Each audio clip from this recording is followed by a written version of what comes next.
Hold on tight for the next hour. You're entering into a place, a zone called the alternative to the alternative media.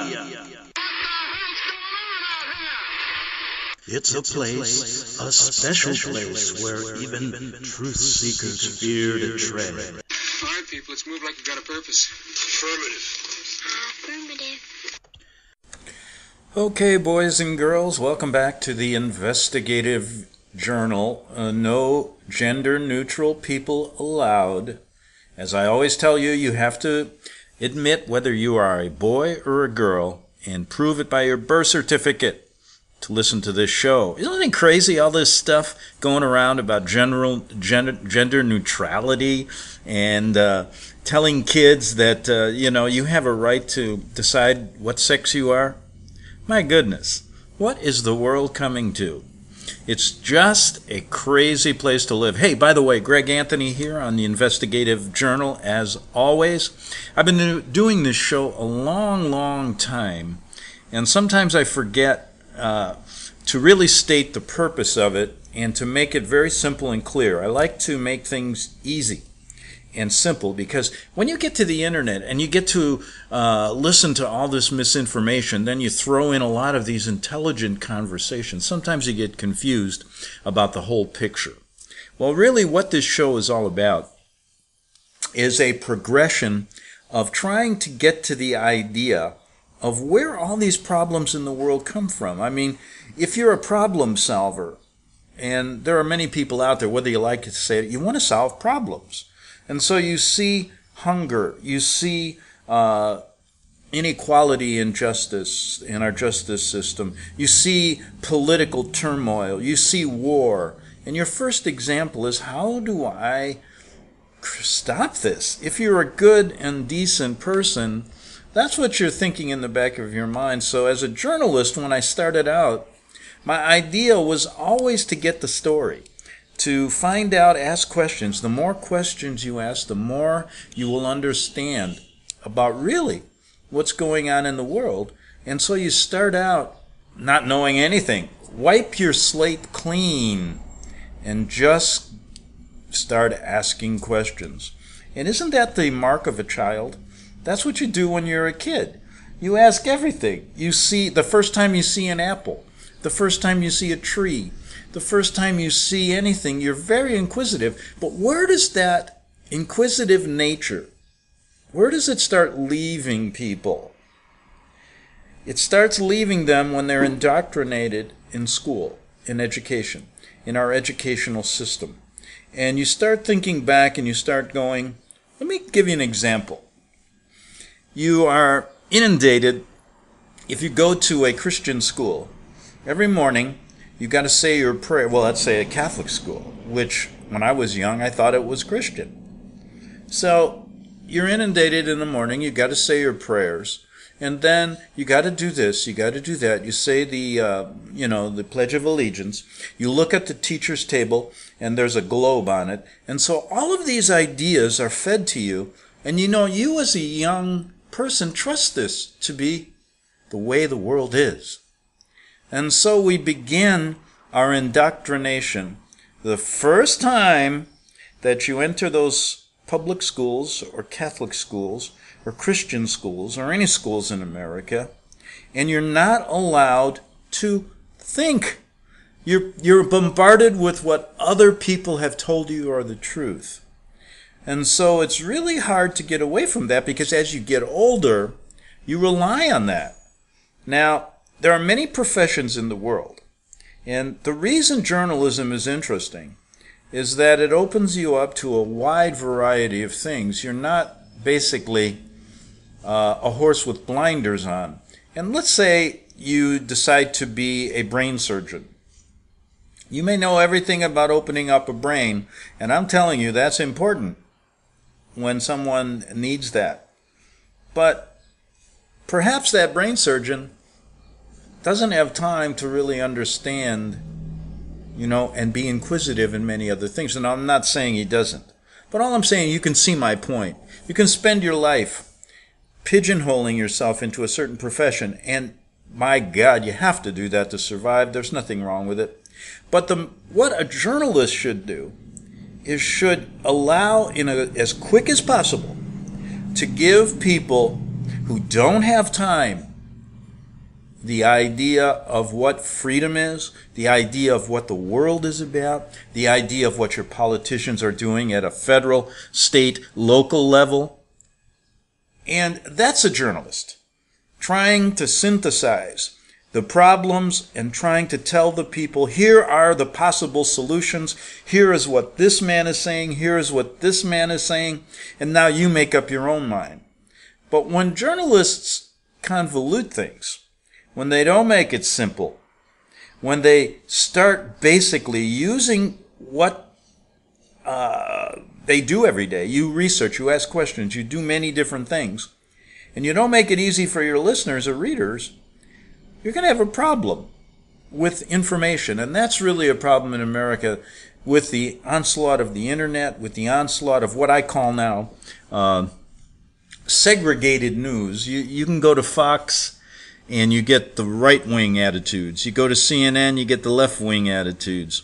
And to me, it's not. When I left America to work in Italy years ago, I saw that right there when I went there. I said, what is the difference in journalism, because I was in journalism, in our country than it is in Italy? And I noticed that they had many different newspapers at the time. It was before the internet.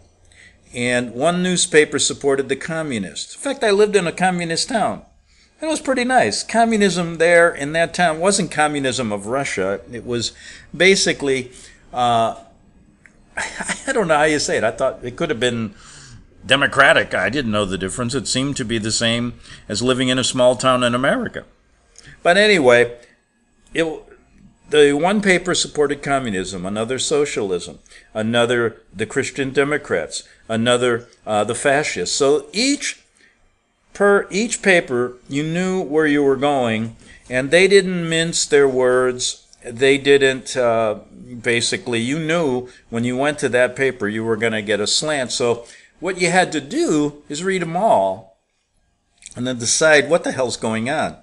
It was a bit strange for me because I was used to in America thinking at the time, when you read a newspaper, you're getting who, what, when, where, and why. And then I'm getting both sides of the story, and this guy is saying this guy's saying that, and then I make up my own mind. But story selection is important. And if you want to keep a story out of the news, you don't publicize it. You want to make your point, you publicize it. So what in America has turned out to be I think, our journalism right now is worse than it was in Italy, because there's only really, you're getting 2 points of view in the mainstream. You're getting a Democratic point of view or a Republican point of view. Occasionally you'll hear these independents come in and try to say, we need a third party. But by the time that third party ever gets off the ground, it's infiltrated by one of the two parties who are really working for somebody at the top. And that top of the iceberg is where we go on this show. And to make a long story short, I promise never to say that again. You ever say words that you should never say again? And I do it all the time. That's one of them. But I did it, so I'm going to say it again. If you're going to make a long story short, this show is centered on one thing. It is looking past what most people think are the hierarchy of the elite, because we all know, most people know, well, many people know. How much is many? But anyway, we know that there are people that control our governments of the world at the top levels for certain reasons. And the internet has exploded with all these different ideas. And before the internet, I was asking myself that question in two areas. One, in the spiritual world, what is that all about? And what is the political, social ramifications of what's going on in your country, your government? Where are we coming from? And so when I started to think about that, it led me right to the Vatican doorstep, because I lived in Rome. And I started to say to myself, wait a minute, something's not right here. And I started to look and research things, and man, I found so many intelligent people, far, far, far more intelligent and ahead of the game than me, that sat me down and said, listen, Greg, to understand this, it's going to change your whole life. It's going to change how you view every story you read. It's going to change how you view things, and it's going to be difficult to express that to people because it's going to be a step-by-step process. And so you have to understand and put this, what I call the Vatican-led New World Order, into perspective and understand how they operate. Now, I've done thousands of stories about the Jesuit-Vatican connection to global politics, to world dictators, to world leaders in America, all over the place. Korea, China, etc., going back in history, way back before the Protestant Reformation and the formation of the Jesuit order, to the Knights Templars, go back farther, and you start getting into a situation where some of these stories are sexy, and people love them and read them, and I don't know why, but really, the Vatican-led New World Order, when you start really following what they do, is very boring. They're embedded in companies, cable companies, banks, into finance. Well, why not? Who were the first bankers in the world, really? It was the Knights Templars, prior to the Jesuit order, right? Well, who were the Knights Templars? Well, they were supposed to protect the Holy Land from Muslim invaders, and they began to take money to protect them, but they started to figure out how to create interest, how to make money, and the Knights Templars began to stray away from the idea of helping people and created this esoteric system. I mean, it's based on all Egyptian religions and all this crazy stuff. And that basically has passed on into the Jesuit world. And so when you look at banking, it's not, to me, it's normal when I found out that the Jesuits had the Bank of San Francisco, controlled it, and then it turned into the Bank of America, and they have a big interest in that. Most of the things they do aren't very sexy. So I started thinking about all the stories. Well, let me just say this. This show is based on one thing: to find out where the command post is in the New World Order, which is actually an old world order. I call it the Jesuit world order. And how did we get to where we are today? And to do that, it's a trek through history. But I can say that when I look at all the stories on both the mainstream and the alternative, the one big point that needs to be brought up is this Vatican-Jesuit connection and how they mold together spirituality and political control, spiritual control, political control, for one purpose, and that is to get into a country, control it, and then create a one world order. And how do they do this? It's complex. Many different stories. And I find that the 60 stories, the ones that really people read and look at and listen to, are the ones such as satanic worshiping in the Vatican, Luciferian worship, things like that. Oh, you get into the stories of how, all of these crazy pedophile stories, and you find, or you see the Vatican connection to Hitler, to Stalin, and these are the stories that kind of interest people, but the real control that they have are stories that no one will read. For example, there's a cable company they control, and you start seeing how they do it. It's going to be very difficult to prove that they do. But you start looking at the people who are involved, and you know they do. But this is going to go way over the heads of people because, first of all, 99% of people are indoctrinated with the fact that the Jesuits, Vatican are a good organization, and there's a few bad apples in the barrel.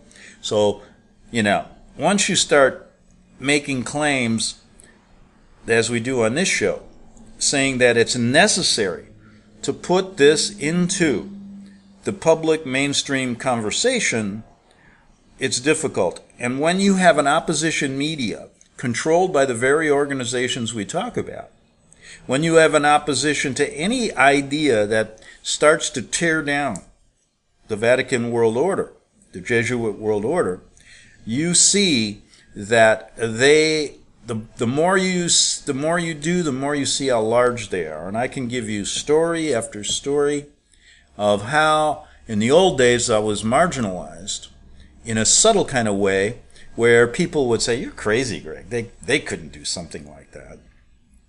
And the real goal is that they don't want their secrets to be revealed to the masses, because this whole thing will fold. And they know that.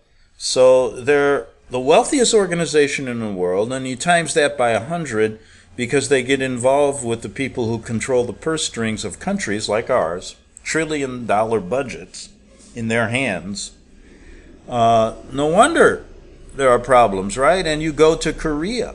One of the biggest stories never untold about Korea is, I believe, that this whole idea of Trump getting together with the Korean leader is a ruse. And just like when Obama gave all that money to Iran, all enemies, right? They always have to have enemies.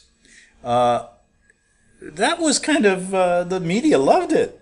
But now they hate Trump because whatever he's going to do is going to be bad. Well, anyway, I've said many times that Trump is a pawn in the game too. He knows. He works with them, but this is his role. These are great actors. They're put on a world stage. If you look at our media today, and you look at our government officials, they're nothing but actors. I mean, this is not serious stuff they do. Do you think these congressmen go and read what they have to do to help the American people? Remember the Patriot Act? Yes, that came about after 9/11, which seriously took away your Fourth and First Amendment rights, and it's going to get worse and worse and worse under the guise of protecting against terrorism. But you know who's being terrorized is every mom and pop and grandma who goes to the airport. You know? Try to say, "Hey, I'm not taking off this jacket." The next thing you'll know, you'll be in a room getting interrogated whether you're a member of ISIS.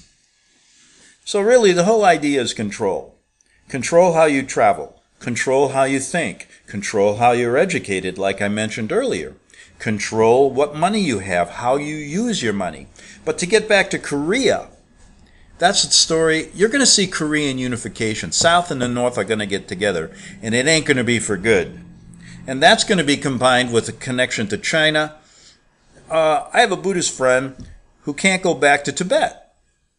Yeah, he lives, I believe, in Julian, and he travels to many different places in Mexico, spreading the Buddhist story. And him and his wife and child, they can't go back to Tibet because of China. And so all of these things, if you understand, we have this connection to China financially, but China is a fascist state, and we're going to be right there with them. Nobody ever says, "Hey, we shouldn't do business with a country that imprisons people who read a Bible." I don't care if you're a Bible believer or not, you can't support that, but our government supports it. Yes, we know. One of the things you got to look at, and the reason I love this story about connecting the Vatican dots and the Jesuit dots to the system we have in the world, is that, one, nobody believes it to begin with. And the more you read it, the more you do, and you fight your belief system. Oh man, and for me, it was even harder because I was born a Catholic. I wanted to, I flunked the altar boy test, and I became a epistle reader because I had a good voice, the priest said, which was a better job. I liked it. It was on stage, right? But here you go. It's a story that needs to be told, and if I sat down with Tucker Carlson, I mean, off the record, never said to the public, because I don't want him to lose his job, or I sat down with one of the left-wing journalists at CNN and I said the same thing. There's no way in hell they can't research the information, but they realize that if they ever tried to figure this story out from a practical level of today, saying where is this connection between Georgetown and the Vatican, and what's the Vatican's role in this country, they'd be fired like that. Now, that's a courageous one. Most of these chicken shits will just look at the information and say, well, I'm not going to believe that. Look at everybody at Georgetown's great. And it's amazing when you understand one thing. Everybody has a price, and everybody sells out somehow, some way. I don't care how good you are, you will sell out somehow good way. And what do I mean by that? The greatest truth teller in the world in America, who knows everything about our system and criticizes it and talks about it, knows about the Jesuits, knows about how the elite work together, will still work under the system. Yep. You won't get out of it. And so you're going to sell yourself out a little bit. I sell myself out every day. I still haven't denounced my Social Security card. I'm still part of the system they created. And so, am I a sellout? Sure. Because if I was put my money where my mouth was, I know exactly how to get rid of the system. But you know what? It's too damn hard. Now, don't fret. I'm not going to beat myself up. You can get over it. Because really, they've created such a system that's difficult to get out of, that is so appealing that you can understand that. So never fear, if you really understand what's going on and you feel like you're a sellout, no, everybody is, because they have created a system that is going to lead to a one-world government, a one-world order, and the Vatican Jesuits are behind it as well. And so, the only thing you can do once you learn this is to continue on asking questions, to fight for your rights, to not give up, and to not fall prey to this idea that no one will ever believe me. It's not important if not one person believes your story. What's important is that you understand where you came from, what this world is about. You understand the religion you were born into, and you understand the governments you were born into, because all the other stuff is window dressing. Because the important things lie at getting to the bottom of who's at the top. I like saying that. Getting to the bottom of who's at the top. And that's really what this show is about. We're constantly walking up that ladder, trying to figure out who's at the top of this pyramid. And boy, is it a story. Some of them sexy stories, some of them so boring that you can't read anymore about the stock market or anything that they control, because it just drives you crazy. But that's how they do it. And the system of America has been created. It's such a great system that it's difficult to really get to the bottom of why they did it. But let me tell you one thing. If America is good for two things. One, for war, and two, they're the best. We have the best PR program in the world, selling our country to everybody. But behind the scenes, the real purpose, the real idea of America is to lead us into a fascist state, to create a one-world order, and we right now are basically living in it, and we're the military arm. Back in 3 minutes on the Investigative Journal.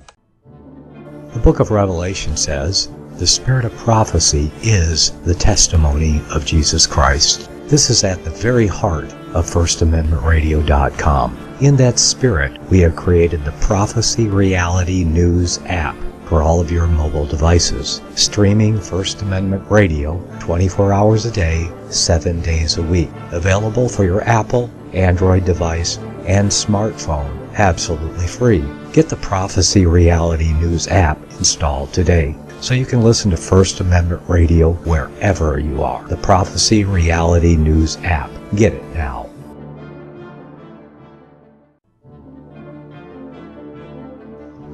Visit crosstheborder.org, CROSS, crosstheborder.org, to get your print, EPUB, or PDF version of Nicholas Arthur's new book titled When the Third Temple is Built. That's crosstheborder.org. When it comes to prophecy today, much of the evangelical Christian world has their eyes on Israel, waiting and watching to see when the third temple will begin to be built. The plans are drawn, the Jewish people are eager. Most evangelical Christians today believe that the rapture will happen before the third temple is built. Hi, I'm Michael Eugene. I was taught that Daniel's 70th week was in the future. Is that really what the Bible teaches? Have we searched the scriptures and found this to be true? Why is it so important for a re-established Israel to build a third temple in Jerusalem? Is it necessary to build a temple on the same location already occupied by the Dome of the Rock? Is it necessary for sacrifices to take place in the temple on Temple Mount? Is there really a rapture followed by 7 years of tribulation? What is the New Testament temple? Can we identify history and prophecy? Who is the first beast in Revelation chapter 13? Who are the 7 kings in Revelation 17? I have asked all these questions, and I have found Nicholas Arthur's new book, When the Third Temple is Built, answers all these questions and more using Scripture to interpret Scripture. The Bible says that no prophecy of Scripture is of any private interpretation. Nicholas shows us in his new book, When the Third Temple is Built, how the Bible interprets prophecy and not man's private interpretation.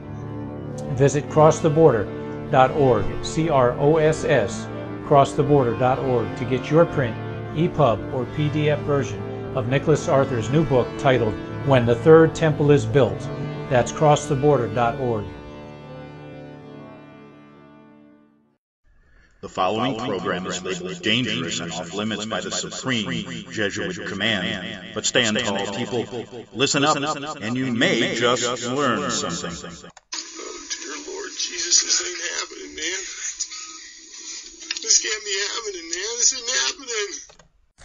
Okay, folks, back for the second half hour of the investigative journal. Make sure you go to my website at greganthonysjournal.wordpress.com to get shows going back well over 15 years regarding what I call the Vatican-led New World Order, or as some people call the New World Order, or the Jesuit New World Order.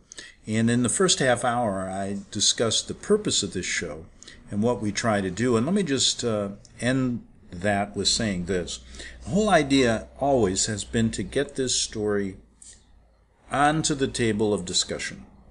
And by doing that, by being logical, by not basically yelling and screaming the story out, but just saying, listen, there are a lot of facts here that need to be told.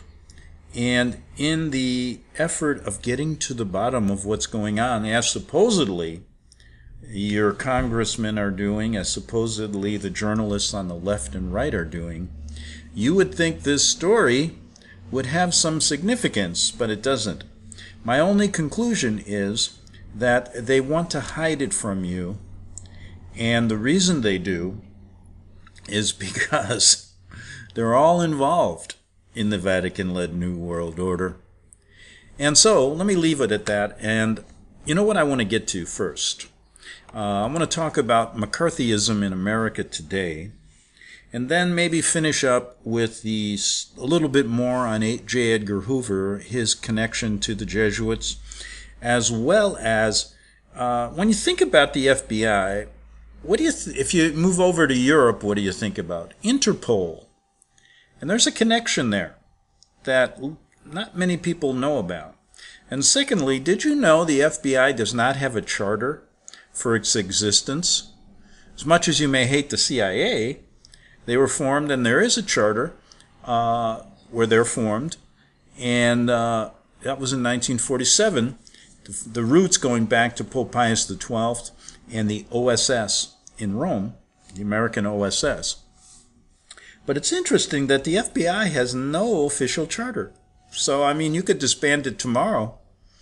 And why hasn't it been? Is there a need for it? We have local law enforcement. We have state law enforcement. We're a country of, supposedly, of 50 states with a limited federal government. Boy, isn't that crazy, the way it washes out today, right? It's just the opposite. But anyway, McCarthy, what do I mean by McCarthyism in America? Well, do you understand who Joseph McCarthy was? Well, Joseph McCarthy was a senator from Wisconsin who spread around Hollywood this communism scare. And he was showing, and basically without any information, he was basically running a witch hunt on many, many people and destroying them for having supposed communist ties when they didn't. Now, where's the Jesuit connection here? And I'll show you how there's a connection today. And we have what's called reverse McCarthyism today, because McCarthyism back then was the conservatives destroying the liberals. Now we have the so-called liberals, left-wing, destroying the conservatives. And that's really a Jesuit phenomenon, a very good strategy in control. Now, let me give you a little bit of information here. Senator Joseph McCarthy, we're going back to the 50s here, was educated by who? By the Jesuits at Marquette University. One of McCarthy's close advisors was the Jesuit priest Edmund Walsh. Wow. Now, who's Edmund Walsh? Guess what? I'll tell you in a second, because I've done many stories on Mr. Edmund Walsh. On the day that McCarthyism was born, an unreasonably warm spell was broken in Washington, D.C. It was January 7th, 1950, and record-breaking temperatures on the 6th, the 6th day of January, had reached 72 degrees. Gave way to a return of winter cold. Winds denouncing the cold front blew through the city at 40 miles an hour, causing minor damage to coupled trees and storefront windows. I'm going to tell you about a meeting that took place that night. But first, well, doesn't it remind you what's going on in late January now? We got this winter freeze. I called a friend of mine who lives in Salem, Wisconsin. And when I called him, it was 29 below with a 44 below zero wind chill factor. He's doing well, and I'll get to that story another day. But anyway, who's Edmund Walsh? We talked about Edmund Walsh many times. Now, if you ask Georgetown University, which I did, they'll tell you that Edmund Walsh was the father of the School of Foreign Service, where our diplomats at Georgetown are still trained today. So many of our diplomats who travel around the world are Jesuit trained, thanks to Father Edmund Walsh. But there's much more to Edmund Walsh than the eye meets. And the reason I mention that is there are connections to Edmund Walsh with the CIA, with the FBI, and with his basically influence with many people in Washington. Now, he was sent over years ago on supposed a Catholic mission of hunger to help the Bolsheviks. And you'll find out if you look behind the scenes that Edmund Walsh was there to broker a deal to make sure that Joseph Stalin became the man of steel, the man that he was in the Soviet system. And so the connection between Stalin and Walsh is hidden, of course, but it's there. So who was Edmund Walsh? He was a spy.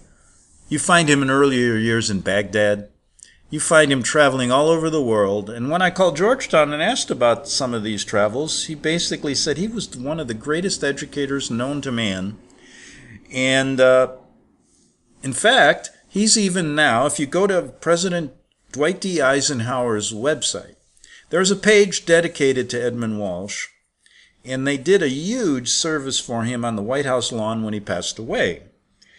Now, there's many stories behind Edmund Walsh and his connections to the military and how basically he was instrumental in putting Ike into his position as the main commander of World War II. And you'll find that story to be interesting because Eisenhower really wasn't qualified for the job, but he was a good puppet man, a good man that will follow what Walsh was doing along with the others at the high levels of the American government and hiding many things. You know, it's interesting. Remember the trials of Nuremberg? I looked into it deeply and found that many of the so-called serious Nazis escaped or never were tried and were actually helped through the Vatican rat lines to get to Argentina, given phony passports and everything. But you know who was the advisor to the Nuremberg judge sent over? It was Edmund Walsh. He was there for one reason, to make sure that the bigwigs didn't get prosecuted, the Nazis they wanted to bring to America and all over. And secondly, to keep the Vatican connection out of the story. Why was Edmund Walsh there to begin with? So we also find a connection here between Edmund Walsh and this communism scare where they were actually destroying filmmakers, they were destroying politicians, based on the same facts that you see today when Robert Mueller and his team are destroying conservatives without much information. This is why you're seeing today that many people can't wear a red MAGA hat, a Make America Great hat, and get into a gymnasium to go work out. Why you're seeing this total reverse McCarthyism on conservatives being played out today. But let's look back at the original McCarthyism, and we'll see behind the scenes. I talked about that day. Now, it is a fact that one of that McCarthy's mentor was Jesuit Edmund Walsh, Jesuit priest Edmund Walsh. Now, remember that day there was a meeting. On that day, January 6th, 1950, and that night, prior to January 7th, a meeting took place at the Colony Restaurant, a 4-star establishment in downtown Washington. Attending were 4 men. Georgetown University politics professor Charles Krause, attorney William A. Roberts, Edmund A. Walsh, a Jesuit and head of Georgetown's School of Foreign Service that he founded, and guess who? Wisconsin Senator Joe McCarthy. Of the 4 men, of course, the most notorious is McCarthy. Since his downfall in 1954, McCarthy has gone from politician to alcoholic friend, an all-purpose way for anyone warning against everything from illegal searches to mildly aggressive questioning. But perhaps the most important man on that night was Edmund Walsh, the Georgetown Jesuit. Unlike McCarthy, Walsh is forgotten in history. Now, it's interesting when you take this story and you never, I always said the Jesuits don't really get the credit they deserved. And for all of you millennials and all you other people that are basically in the Jesuit camp, have seen nothing wrong with them, or basically want to create a socialist country in America and a new world order, at least give the people who are, molding this system credit. And it goes way back to a Jesuit general named Lorenzo Ricci, who basically doesn't get credit for being one of our founding fathers. And he was instrumental in basically orchestrating the Revolutionary War. And he was busy orchestrating, making sure that the founding fathers knew what the hell they were doing. And to make sure that this Constitution was passed, so that the Catholics could actually worship in America and be elected. Because back before that, they couldn't. And man, if we could have kept them out, I swear America would be a whole different country. But I will be considered racist. I'll be considered bigoted. I will be considered a persona non grata, a crazy man, for even saying that. But why doesn't Walsh get credit for what he really did?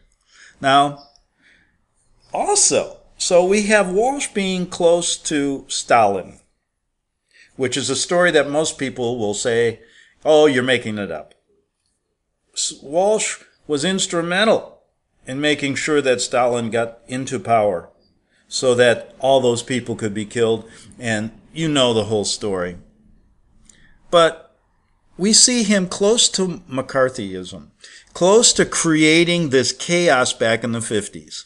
This, basically, people were being destroyed because they were, on innuendo, on no facts that they were involved in communism, that they were actually supporters of communism, just like they say right now, Trump and his people are basically working for the Kremlin. It sounds eerie, doesn't it? But it's the same thing going on. But now it's the liberals doing it against the conservatives in America. And this is a great way the Jesuits work. They always do. So we know that there are Jesuits behind these people, just like there were with McCarthy. Now, basically, remember I talked about, let me see how much time I got, because this is a pretty good story. So we have McCarthy and Walsh together at this meeting, and we're going to talk a little bit about what happened there. But Walsh was also very close with, guess who? Hoover of the FBI. Georgetown University was a close enough neighbor for Hoover to have learned that it was producing its kind of men.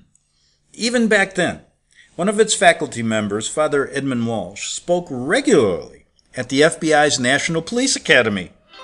And in 1939, Georgetown awarded Hoover an honorary degree like I mentioned yesterday.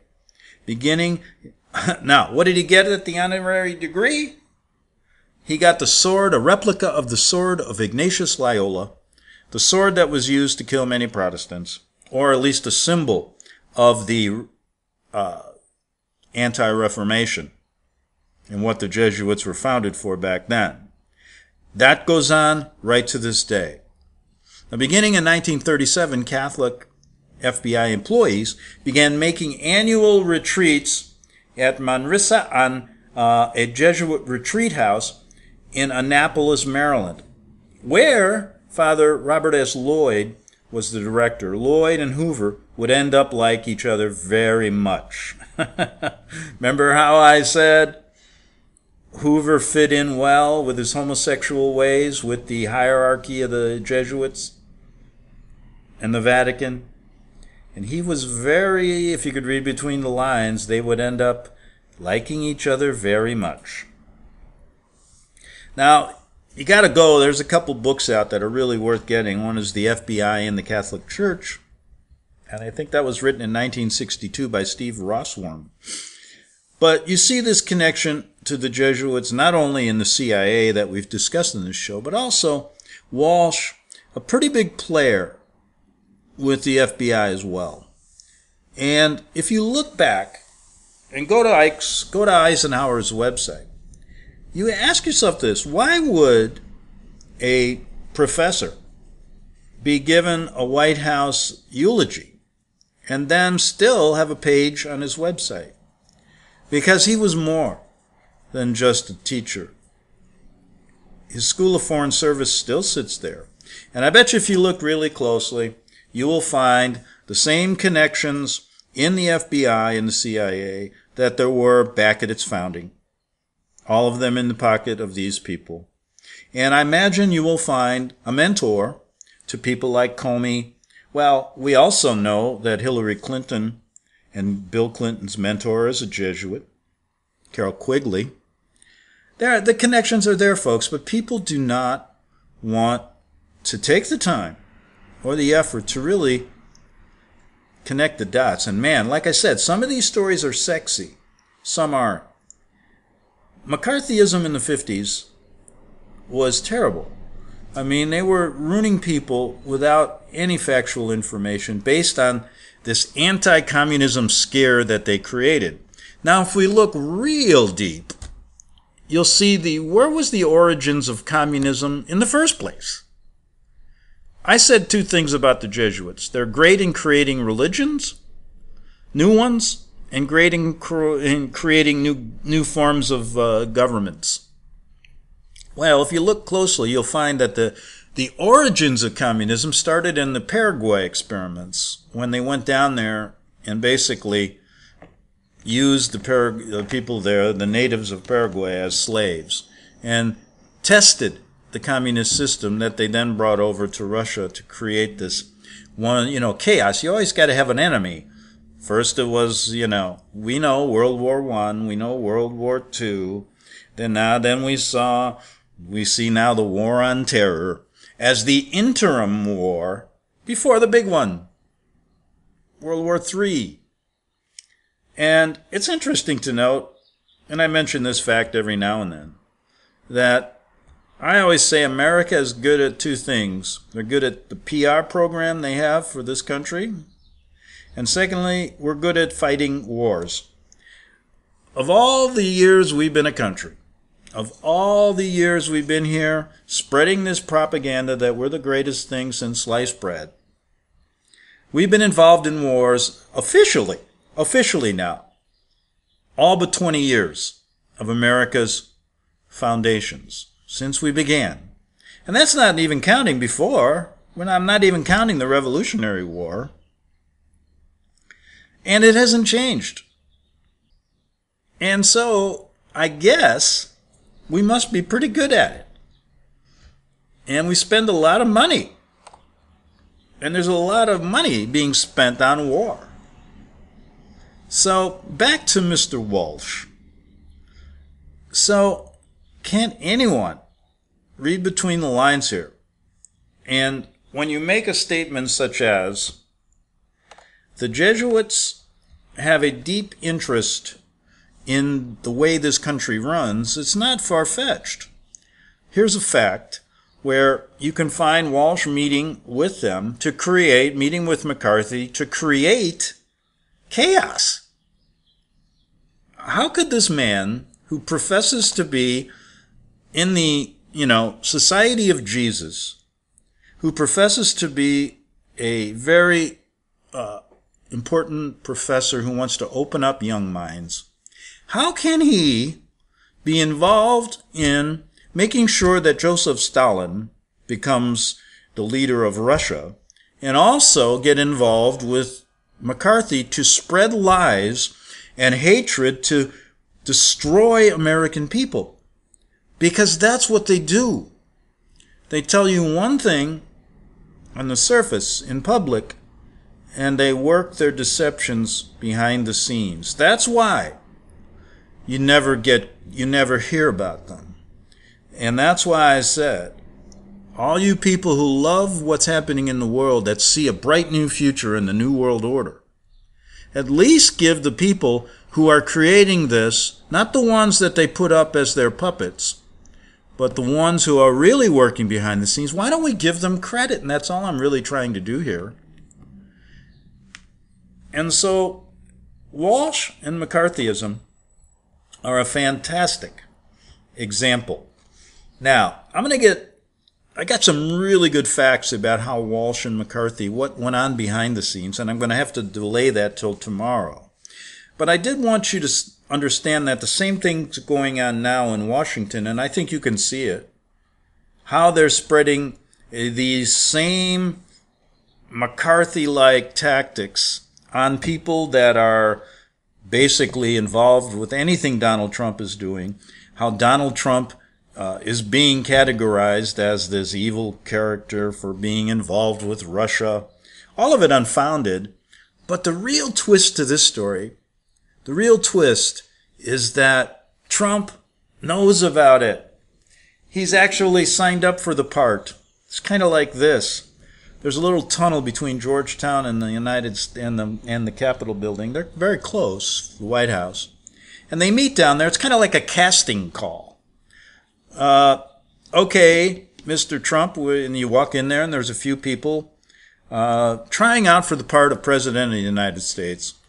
And so they go in, they do an audition, and I guess Donald Trump won. So he knows what part he's playing. He was given the role. He was given the script. He was given everything he needed to act like a real, honest nationalist, like a real, honest president that wants to help the American people and wants to make sure that we're safe, keep out all these foreigners, and basically build a wall to protect us. You know, some of the principles are good. I mean, you want a sovereign country. You don't want your country overrun by things you can't afford. It's like keeping your own house. If you live in a house and 10 people start coming in and spending your food budget, you're not going to be able to eat anymore. And so the principles that Trump may stand for make sense, some of them, but really the real key to this is that he's being, and the people, and this is floating down to people, just normal people that are following him, you're getting this kind of this McCarthyism on them. So now it's the liberals playing the same game that the conservatives played with Joseph McCarthy in the 50s. And behind the scenes, just as Edmund Walsh was the mentor of McCarthy, you're going to find the Jesuit mentor of these people as well. Keep looking. Any information, contact me at gregbeacon at gmail.com. Have a good day, and see you tomorrow. The book of Revelation says, "The spirit of prophecy is the testimony of Jesus Christ." This is at the very heart of FirstAmendmentRadio.com. In that spirit, we have created the Prophecy Reality News app for all of your mobile devices, streaming First Amendment Radio 24 hours a day, 7 days a week. Available for your Apple, Android device, and smartphone, absolutely free. Get the Prophecy Reality News app installed today so you can listen to First Amendment Radio wherever you are. The Prophecy. Since the beginning of time, kings have sought it, nations have fought for it. It has been traded, it has been borrowed, it has been purchased, it has been stolen. There's a reason for it. To secure the blessings of liberty to ourselves and to our posterity.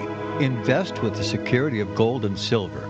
Call Discount Gold and Silver Trading at 1-800-375-4188 or visit discountgoldandsilvertrading.net. Listen to Financial Survival with your host Melody Cedarstrom right here on FirstAmendmentRadio.com at 4 p.m. Eastern or 1 p.m. Pacific Time. Visit discountgoldandsilvertrading.net or call Discount Gold and Silver Trading at 1-800-375-4188. Toll free 1-800-375-4188.